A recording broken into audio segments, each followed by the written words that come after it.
வணக்கம். இது அடையாளத்தின் இன்றைய முக்கிய செய்திகள். முதலில் தலைப்புச் செய்திகள்.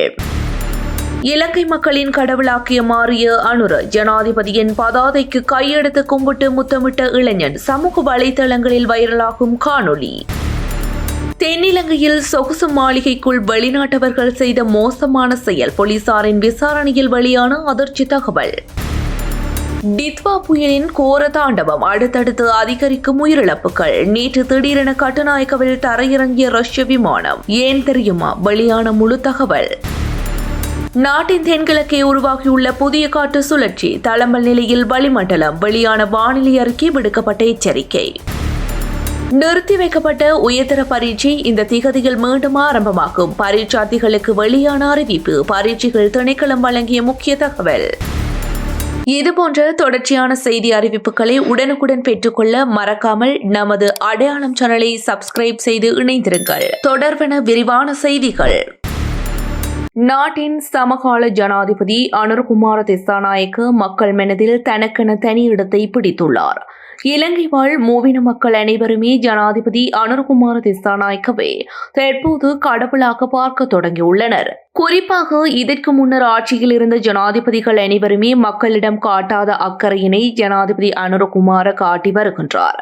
இது மட்டுமல்லாது செய்யும் அனைத்து சேவைகளையும் நேர்த்தியாக செய்வதுடன் ஊழல் ஒழிப்பு, போதை ஒழிப்பு என இலங்கை நாட்டை சுபீட்சத்திற்கு கொண்டு செல்கிறார். இது மட்டுமல்லாது கடந்த தினங்களில் இயற்கை பேரழிவால் நாடு பெரும் துன்பத்தில் மூழ்கிய போதும் மக்களுக்கு நம்பிக்கை கொடுத்ததுடன் நாட்டை மீள கட்டியெழுப்பும் நடவடிக்கையிலும் மிக தீவிரமாக ஈடுபட்டு வருகின்றார். மேலும் மக்களோடு மக்களாக நின்று இலங்கை மக்களின் நன்மதிப்பை பெற்றுள்ள ஜனாதிபதி அனுரகுமார திசாநாயக்க இலங்கை வரலாற்றில் நிலைத்து நிற்கும்படியாக மக்கள் சேவையை ஆற்றி வருகின்றமை குறிப்பிடத்தக்கது. இந்த நிலையில் ஜனாதிபதியின் பதாதைக்கு கையெடுத்து கும்பிட்டு நபர் ஒருவர் முத்தமிடும் காணொளி சமூக வலைதளங்களில் வைரலாகியுள்ளதும் குறிப்பிடத்தக்கது.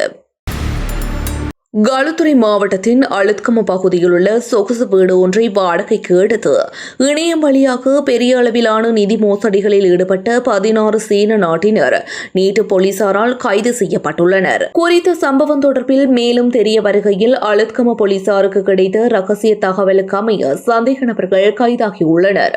மேலும் சந்தேகத்திற்குரிய சீன நாட்டவர்களிடமிருந்து 20 ஆப்பிள் கையடக்க தொலைபேசிகள், 50 சிம் அட்டைகள், மடிக்கணினிகள் மற்றும் பல பொருட்கள் போலீசாரால் மீட்கப்பட்டுள்ளன.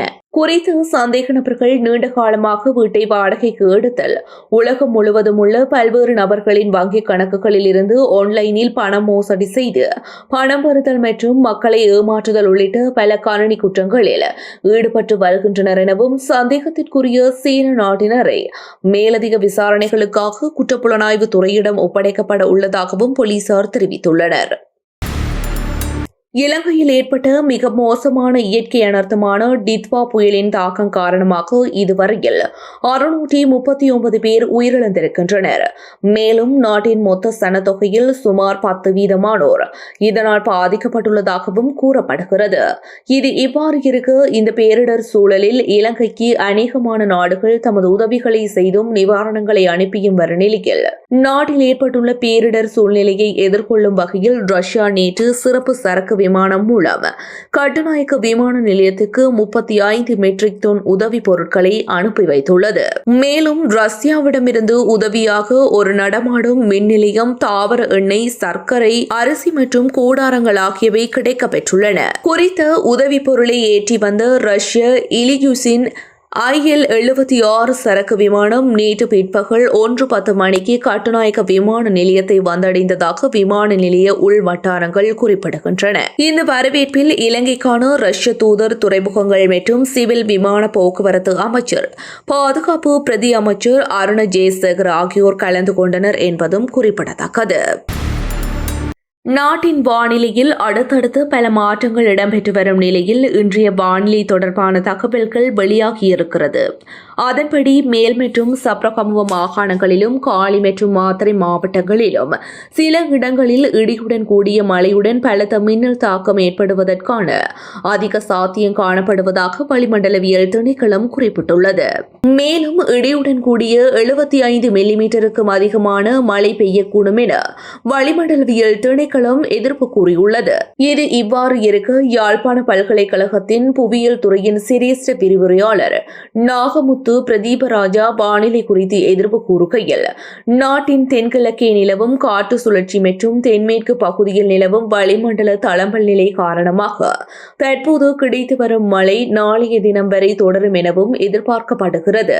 தற்போது வடக்கு மாகாணத்தின் பல இடங்களிலும் கடந்த 18 மணித்தியாலங்களுக்கு மேலாக கிடைக்கும் மழை தொடர்ந்தும் கனமழை கிடைக்கும் வாய்ப்புள்ளது.